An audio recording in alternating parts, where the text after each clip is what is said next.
Olá, eu sou Elissa, professora de literatura, e hoje nós vamos falar sobre A Metamorfose, de Franz Kafka.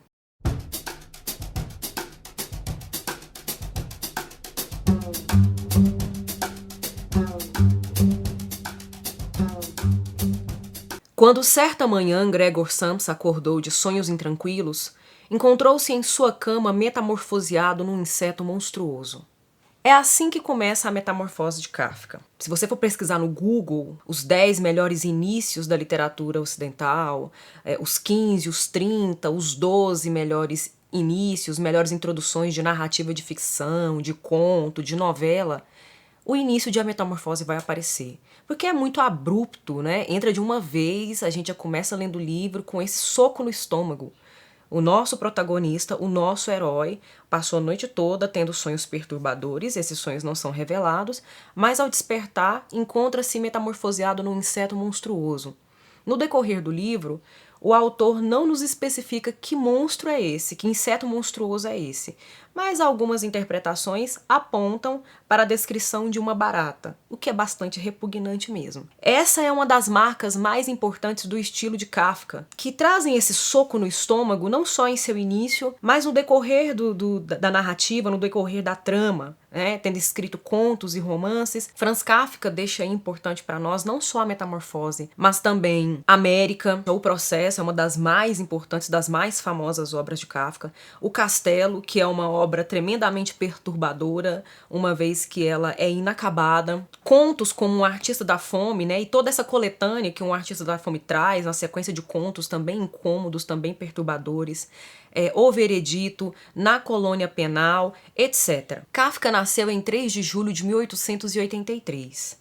Essa informação é importante, primeiro porque ele nasce no final do século XIX, e o século XIX deixa aí na obra desse cara, na vida dele também, algumas heranças importantes. Na obra, a gente tem aí um estilo que ainda remete à narrativa do século XIX, inclusive, normalmente quem gosta de Kafka costuma gostar muito de Dostoiévski, esses dois escritores do século XIX compartilham alguns traços narrativos, esse aprofundamento na psicologia das personagens, um retrato um tanto quanto pessimista da vida humana no mundo, uma certa nota, um certo apontamento para um existencialismo, para um pessimismo, mas além desses elementos estilísticos, artísticos do século XIX, na vida também o Kafka acabou atravessando o século XX com marcas do século XIX, quando ele é acometido pelo mal do século XIX, que é a doença tuberculose. Kafka morre em 3 de junho de 1924, um mês antes de fazer aniversário, e morre de tuberculose. Embora sua morte seja trágica e ligada ao mal do século XIX, essa morte, de certo modo, acaba livrando-o também da perseguição nazista e dos campos de concentração pelos quais suas irmãs passaram. Algumas de suas irmãs, inclusive, morreram nos campos de concentração. Ele é considerado por alguns críticos como o profeta do espanto, porque uma vez que não tenha, de fato, falado da perseguição contra os judeus, de como eles sofreram nessa primeira metade do século XX e de como eles foram perseguidos pela violência, pelo nazismo, pelo preconceito e pelo ódio, de certo modo, em sua obra, o Kafka vai trazer alguns elementos que brutalmente nós vivenciamos no século XX. E ao dizer que ele se livrou dos campos de concentração por ter morrido de tuberculose, eu já aponto aqui para uma outra informação importante sobre o escritor, que era o fato dele ter sido judeu. Kafka foi judeu, embora em algumas anotações, em alguns relatos, ele ter dito que não se identificava muito com essa cultura, não se identificava muito com essa religião, mas o fato é que isso está impregnado na formação desse sujeito. De um lado, culturalmente falando, nós temos esse elemento político, que acabou colocando sobre Kafka e seus semelhantes essa marca, que os leva a serem perseguidos, e o tema da perseguição aparece, costuma aparecer com certa frequência em sua obra, mas também nós temos a questão religiosa, que remete ao fato dele ser judeu. No judaísmo existe aí uma interpretação do mundo, um olhar para o mundo de forma religiosa, pautado pelo pecado original, pela culpa, Nós somos herdeiros dos primeiros humanos que cometeram o primeiro pecado. E esse elemento, né, o signo da culpa, aparece nas obras do Kafka. Os seus personagens, os seus heróis estão sempre sendo punidos, estão sempre sendo castigados, né, e muitas vezes não se sabe o motivo. O Processo, por exemplo, é exemplar nisso. O Joseph K., ou Iosef K., né, esse personagem, que é simplesmente condenado e passa por uma série burocracias, de cartório, de tribunal, entrando em prédios e em situações cada vez mais labirínticas, nunca tem esclarecido de fato o motivo da sua punição, da sua condenação, do processo que está rolando contra o seu nome.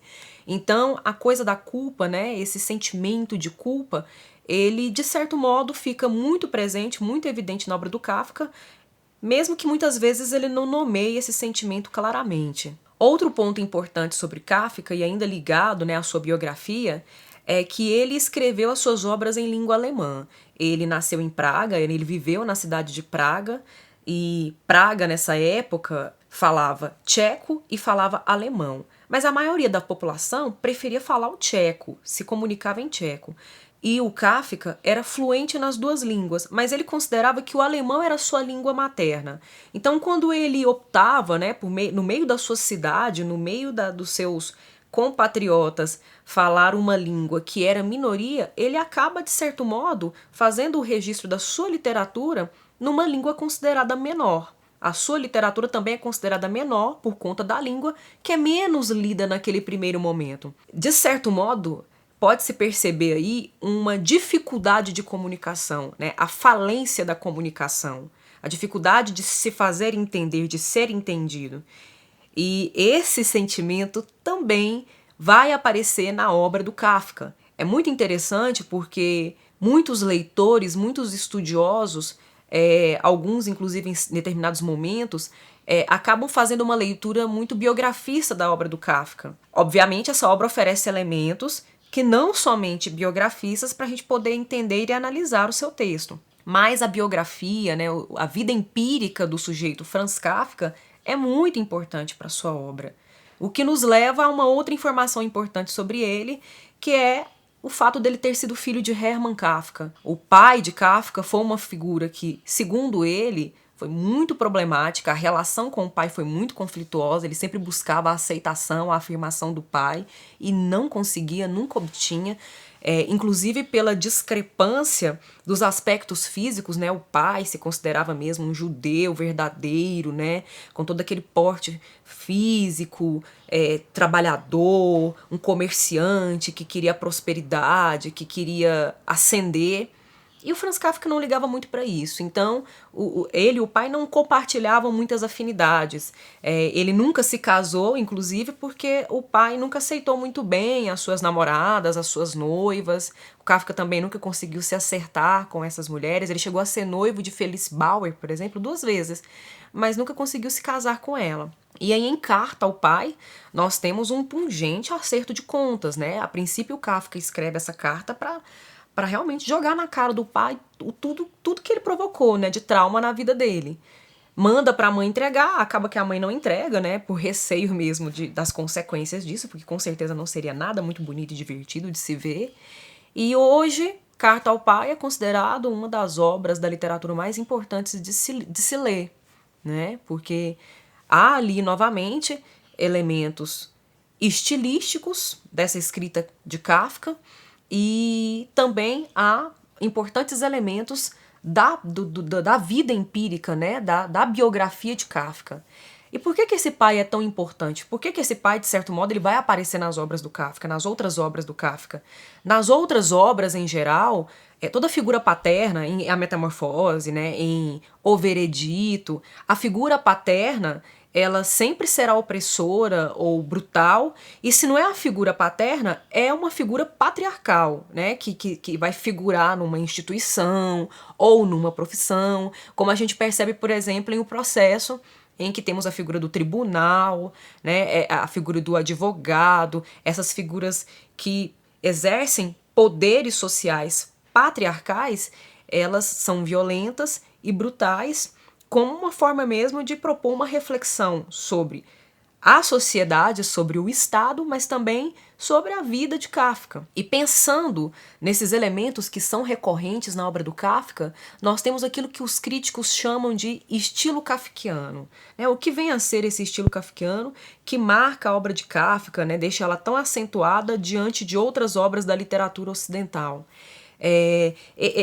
Primeiro que nós temos uma recorrência da violência, da burocracia, da brutalidade, da alienação das personagens, as personagens que são inseridas em situações surreais, em situações labirínticas, em situações difíceis de se retirar delas, coisas quase que impossíveis de se resolver ou de fato, impossíveis mesmo de se desvencilhar dessas situações, desses contextos, mas que não reagem a isso, Isso seria talvez uma alienação dessas personagens. Elas não reagem a isso, não questionam, não criticam, não buscam de maneiras mais enérgicas sair dessas situações de opressão às quais elas foram submetidas e obrigadas a se submeter. Então o estilo kafkiano passa por aí, pela recorrência desses temas, de construção de situações labirínticas, de situações monstruosas, violentas, agonizantes e difíceis, impossíveis de se retirar delas,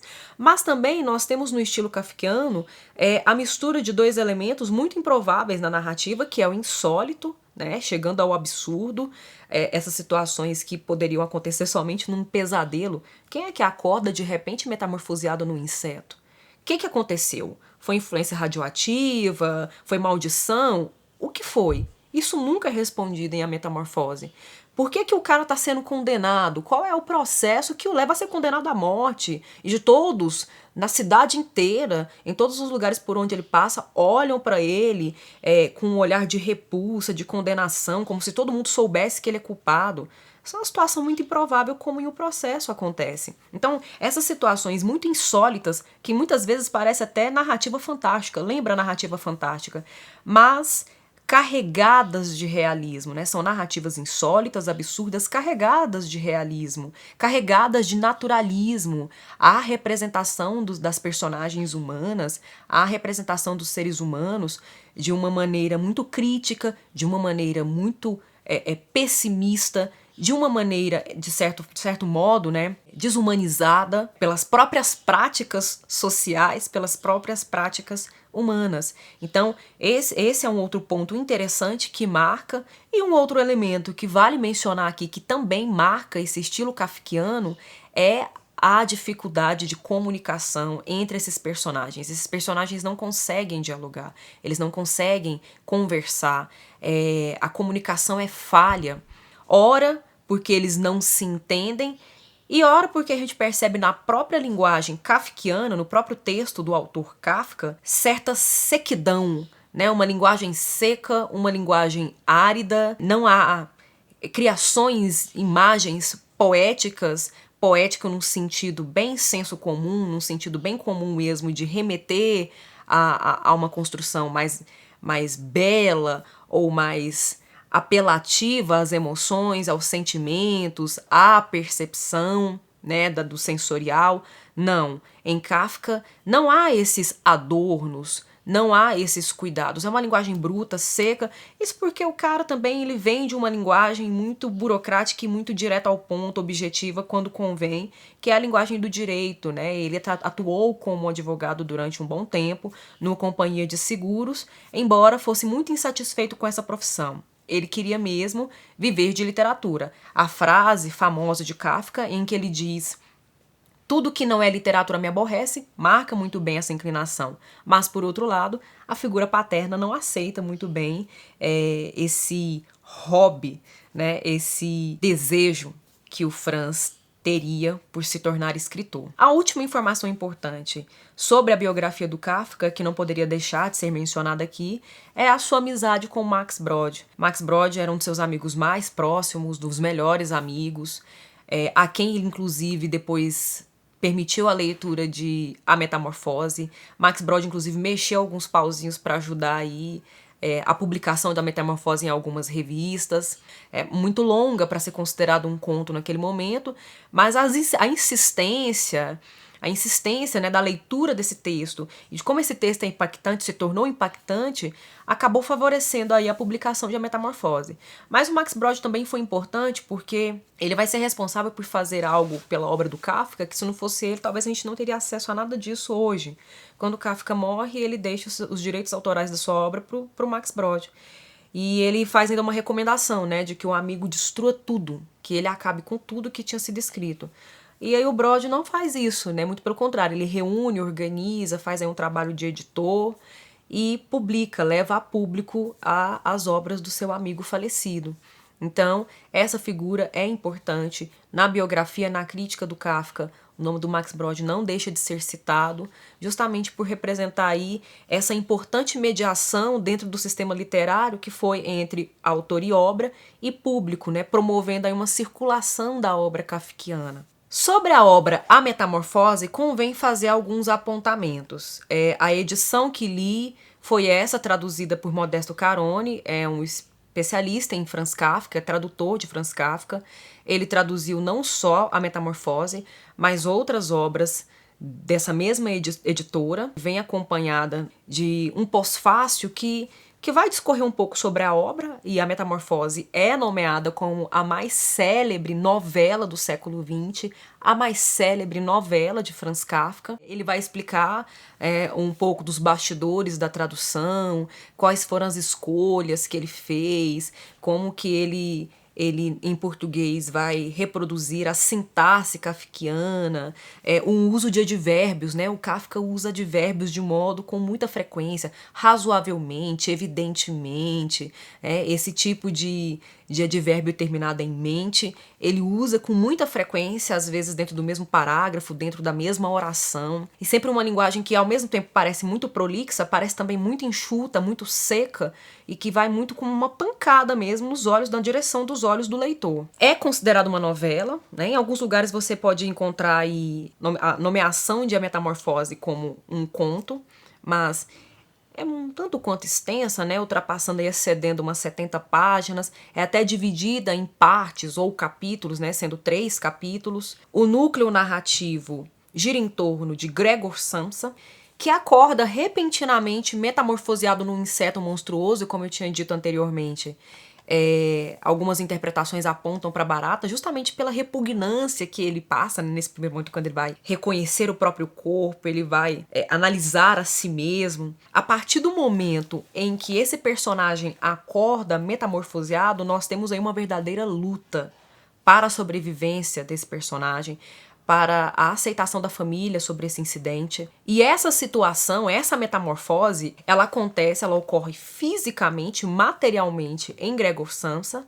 Ele é transformado em seu aspecto físico num inseto, num animal, mas a metamorfose também acomete a sua família. A sua família também é metamorfoseada, mas no seu interior, nas suas relações diárias com esse personagem, com essa figura, né, da casa.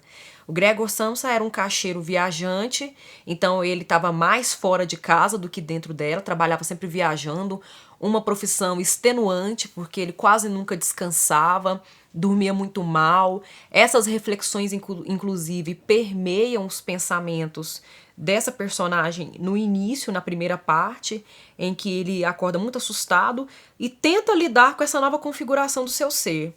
Ele tenta continuar o trabalho, executar o trabalho como se nada tivesse acontecido e tenta transformar essa metamorfose que o limita fisicamente. Ele não consegue mais ficar sobre 2 pernas, por exemplo. Ele não é mais um bípede, mas o corpo dele fica muito grande, muito gigantesco. Gente, imagine uma barata no tamanho de uma pessoa. Eu acho que, além de ser muito inviável viver nessa situação, deve ser realmente asqueroso, né? Eu acho que se eu visse, eu sairia correndo, horrorizada, porque eu já tenho uma agonia de barata do tamanho que ela é, pequenininha. Mas enfim, tenta continuar sendo o que era nessa nova configuração, o que se mostra completamente inviável, e é uma situação, de novo, labiríntica, da qual ele não consegue se desvencilhar, porque ele não descobre por que se metamorfoseou, como se metamorfoseou, e não procura a cura para essa situação, né? Nem ele nem a família.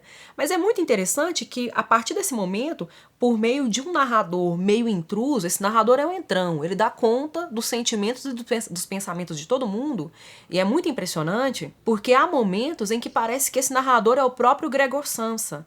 Ele está tão envolvido na história, ele está tão envolvido na narrativa, que parece que ele faz parte dessa família, né? Parece aquela figura ali que ele não mencionou dentro da narração e tá ali observando, morando dentro daquela casa também. Mas, em determinados momentos, a gente percebe que o narrador sabe tanto quanto as personagens, né? Ele não chega a ser um onisciente. E por meio desse narrador, nós testemunhamos o interior de Gregor Samsa, que mesmo sendo um inseto, sendo um animal, ainda pensa como uma pessoa. Em alguns momentos chega a ser até emocionante a profundidade da humanidade da figura do Gregor Samsa, que só pensa na família, pensa em quitar a dívida dos pais, pensa em mandar a irmã caçula que toca violino para o conservatório, pensa em viver uma vida mais humanizada com a sua família. E do outro lado, a gente vê a sua família ainda em corpos humanos, mas passando por um processo, por uma metamorfose de desumanização em relação a ele, né?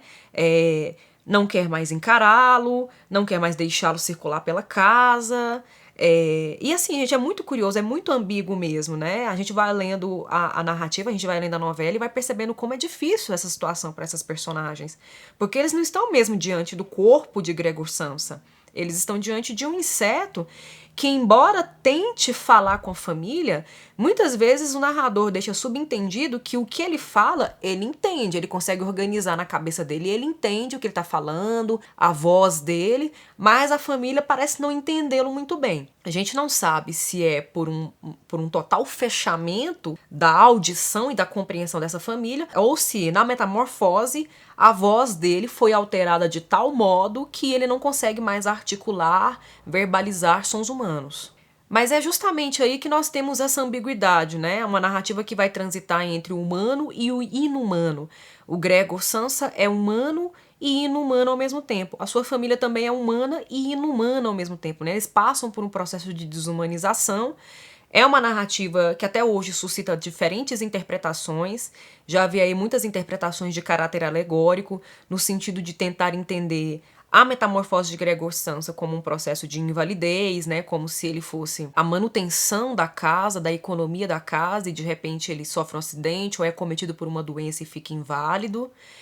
Já vi também leituras alegóricas que apontam para a construção da imagem de Gregor Samsa como semelhante à construção preconceituosa de pessoas que se encontram em lugar de minoria, né, e que por isso são desumanizadas pelo olhar social. O fato é que nenhuma dessas interpretações alegóricas fecha a obra. É uma obra que continua ecoando, que continua dizendo, não diferente das outras narrativas kafkianas, vai trazer a falência da comunicação, a linguagem seca, árida, a violência, a brutalidade. Uma das cenas mais pesadas desse livro é quando o pai está tentando chispá-lo, né? Tá tentando expulsá-lo da sala de estar ali onde ele está próximo à mãe, e aí ele começa a tirar maçãs no Gregor, e uma maçã penetra nas suas costas e gera uma infecção ali, param de alimentá-lo devidamente. Então, assim, o quarto dele vira um depósito, né, de bugigangas, de lixo, vira o quarto de despejo da casa, né?